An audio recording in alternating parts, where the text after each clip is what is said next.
பேரன்பு கொண்ட கிரிக்கெட் ஆர்வலர்கள் அனைவரையும் பாஸ் கிரிக்கெட் மீடியா சார்பாக வருக வருக என அன்போடு வரவேற்கிறேன்.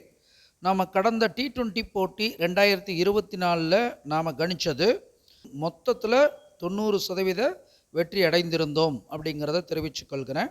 8 அணிகள் 32 மேட்சஸ், ஒரு வின்னரை தேர்ந்தெடுக்கக்கூடிய TNPL போட்டிகள் கோலாகலமாக நடந்து வருகிறது. அது தொடர்பாக நாம் பார்ப்போம்.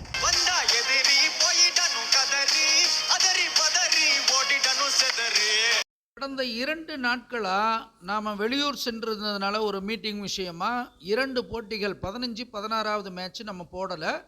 இப்போ 17வது மேட்ச்சு இப்போ நம்ம பார்ப்போம்.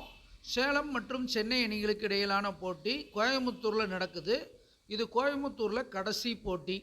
கோயம்புத்தூரில் மழை அதிகமாக இருக்குன்ற மாதிரி சொல்லியிருக்காங்க. ஸோ இப்போ அதனால் அவ்வளோ சிறப்பாகவும் அங்கே போட்டி நடக்குமா, இல்லை குறைந்த ஓவர்கள் வச்சு அடுத்து வெற்றியை தீர்மானிப்பாங்களா அப்படிங்கிற குழப்பங்கள் நிறைய இருக்குது. இருந்த போதிலும் சேலம் அணி வெற்றி பெறுமா அப்படின்னு தான் நமக்கு கேள்வி வந்தது. சேலத்தின் உதய அதிபதி அப்படின்னு பார்க்குறப்ப பொன் போய் 2ஆம் இடத்துல நட்பு பலம் பெறுவதும், 2ஆம் அதிபதி பொன் உதயத்தின் மேலே உட்கார்ந்துருக்கிறதும் சேலம் அணிக்கு கூடுதல் சிறப்பு. ஆனால் சென்னை சூப்பர் கிங்ஸ்ன்ற மாதிரி சூப்பர் கில்லிஸ் இந்த அணியை பொறுத்தளவுக்கு கவிப்பு அதன் மேலே உட்கார்ந்துருக்கிறது நஷ்டம் சேதாரத்தையும் காட்டுகிறது. உச்சம் மதியாக இருக்கிறார். உச்சம் மதியாக இருந்த போதிலும் கவிப்பு இருக்கிற வீடாக இருந்து மந்தன் சேர்ந்து வருவது, அதாவது எதிர்நோக்கி வருவது அந்த அணிக்கு சிறப்பு இல்லை.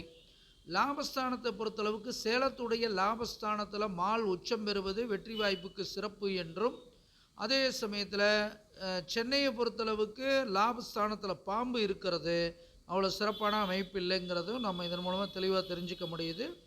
ஸோ இந்த போட்டியில் பொதுவாக சென்னை நமக்கு அதிக ஆதிக்கம் செலுத்தும்னு நம்ம ஜென்ரலாக பேப்பரில் பார்த்தோம்னா தெரியும்.